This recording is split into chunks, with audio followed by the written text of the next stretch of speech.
So, Real Housewives of Beverly Hills reunion part 1.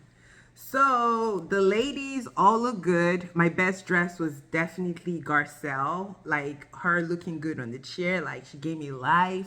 Initially, I did not like the look when she was standing, but her sitting brought it all together. It was beautiful. Sutton's look made her look boxy, and Sutton is a small woman, so to achieve a boxy look took a whole bunch of effort. So we start out light, obviously. Jamie Lynn or Jamie, what's her name? Jamie, the lady with the My Hands in Yours charity shows up, the chic. They have a pleasant moment, they break the ice, and he welcomes the ladies as he should.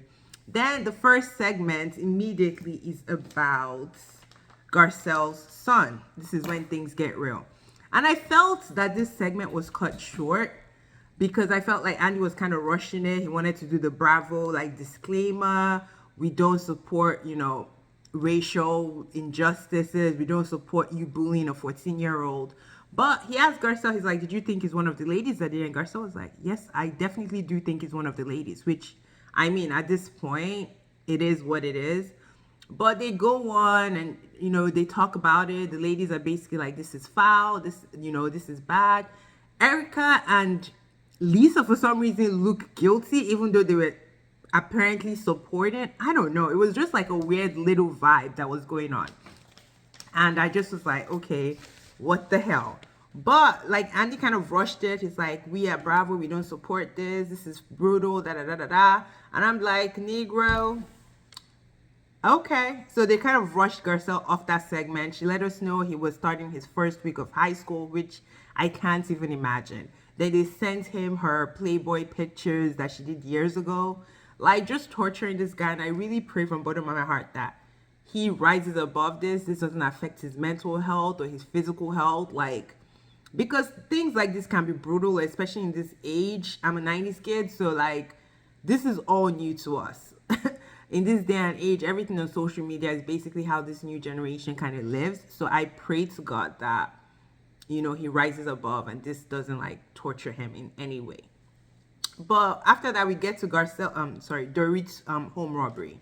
And I still don't buy it. I still do not buy it. But she goes on and on. At some point, Andy's yawning. And it's like funny as hell. Because last season, he did the same thing when she was going on and on. Like, girl, even Garcelle's segment, which, well, I guess you can't say one is more serious.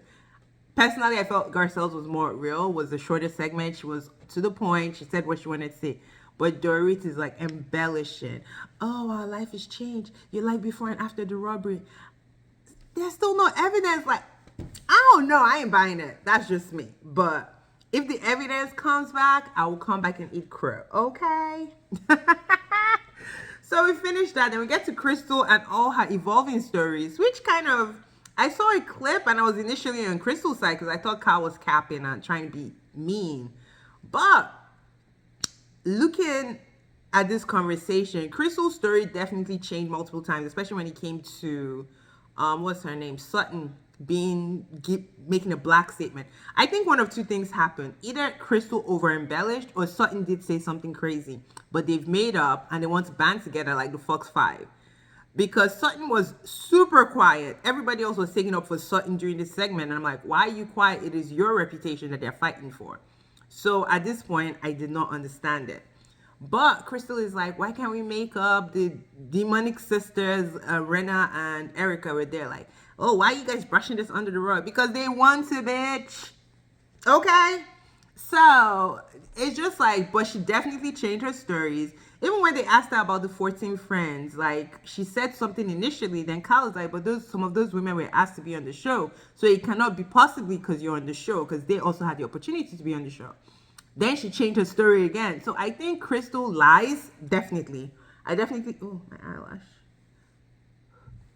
I think Crystal absolutely lies, but do I prefer her to the Fox 5 flunkies? Yes. So I'm going to accept her lies and act like she's not lying. That's just going to be my thing. Then Diana comes in, trying not to lick her lizard lips, trying to be friendly and likable, and that crap failed woefully because I was like, ugh, girl, you're being fake and we can see the fakeness, okay? So she's going on and on about how she could have done things different. And, you know, they asked her about Epstein. She said she's never met him. I could have sworn I saw a picture about with her, Epstein and Trump, but maybe it was photoshopped. Then they asked her about her call girl book. Well, it allegedly call girl book, because I don't want to be sued. The girl was busy. And she's like, no, that, you know, that book helped people. I'm not sure who it helped, but she's trying to claim this positive side. And they talk about Erica's fraud, well, I guess Erica's husband's fraud case. And she said, yeah, she donated only 100,000, but she's acting like she donated millions. 100,000 is a lot, but when you see her net worth and how much she could have helped more, it's like whatever. It's like me donating $100 basically. So they talk about it, and she's like, yeah, I think we should just do stuff. I guess she's trying to call the girls out that keep questioning her. It's like, I'm not putting my money in that crap. I didn't do it. Let the people that did it be held accountable. Like, sell their assets. Why am I in it? Like Nene said, right? Then we get back to Garcelle and her. And she's like, Garcelle's like, yeah, I thought it was her that did it. She's like, oh, you have such low view of me. And Garcelle's like, yep. So she tries to play Garcelle, talking about she doesn't support that. She would not bully a 14-year-old, that she has the resources, that don't worry, she's going to help Garcelle hire someone. I'm like, you have the resources, as if Garcelle doesn't have the resources. So it's like the little shade that just gets you, like, your blood boiling, basically. Because I'm like, what do you mean you got the resources? Did Garcelle tell you she's struggling? Girl.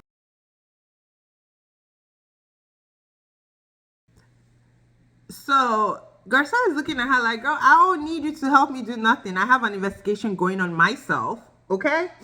Then, but Garcelle basically is like, you're obsessed with me. You post about me every freaking day, sometimes twice a day. Like, get a hobby. She's like, I'm obsessed with you because you're beautiful. She tried to make a joke. And you know, like, I'm happy she ain't coming back. That's all I'm going to say. Like, Diana, goodbye. We've had too much of you. Like, it's actually excessive. Now it's choking us. Like, bye. Like, she just killed me. And I can't wait for next week, because next week seems like it's going to bring the thunder. This was a nice build-up, I would say. Like, part 1 did what it was supposed to do.